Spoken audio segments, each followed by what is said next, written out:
Now at 9, state and local officials confirm the massive fire that damaged and shut down the 10 freeway indefinitely was no accident. They say an arsonist intentionally set it. That's right. The damaged freeway remains closed for a mile-long stretch in both directions between Alameda Street and Santa Fe Avenue. This is a look at the current traffic conditions right now on our next traffic map. The closure is also affecting connectors to the 5, the 101, and the 60 freeways. We have a team of reporters covering all angles of this story, from the investigation to the impact on businesses.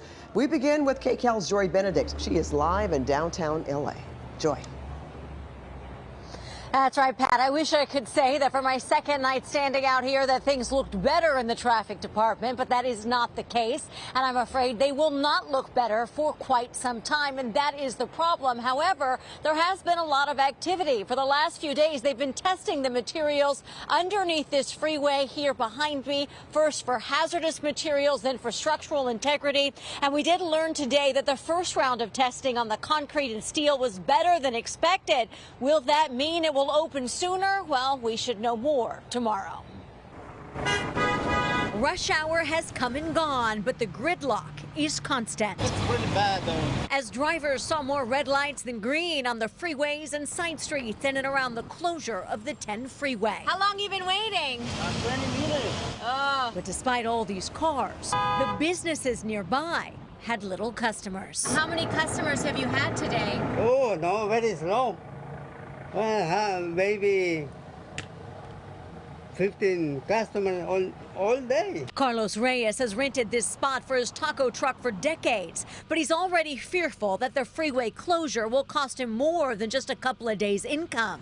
A sentiment felt by gas stations and retail stores nearby, too. We haven't gotten any cars coming in at all. The fire erupted early Saturday morning underneath the 10 freeway near Alameda.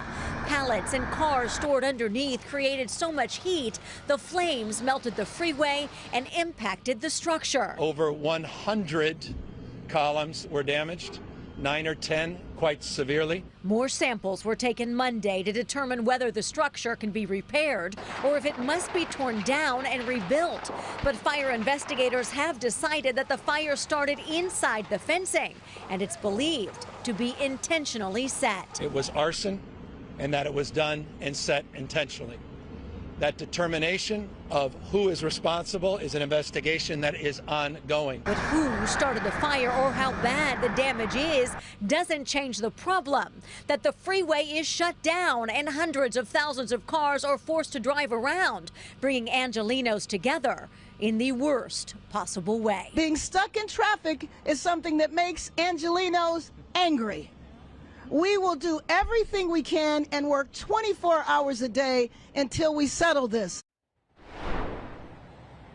Now back out here live, what you're looking at is just truckload and truckload of materials to try and shore up this freeway if it is determined that it can in fact be repaired, which again would make things move a lot faster. But the city is asking that if you don't have to be downtown, that you drive around this closure, that you stay off the surface streets. Instead, they want you to utilize the freeways that are in fact open, which are of course the 5, the 101 and the 110, and take that time and move around this to try and alleviate some of this traffic on the side roads. Guys?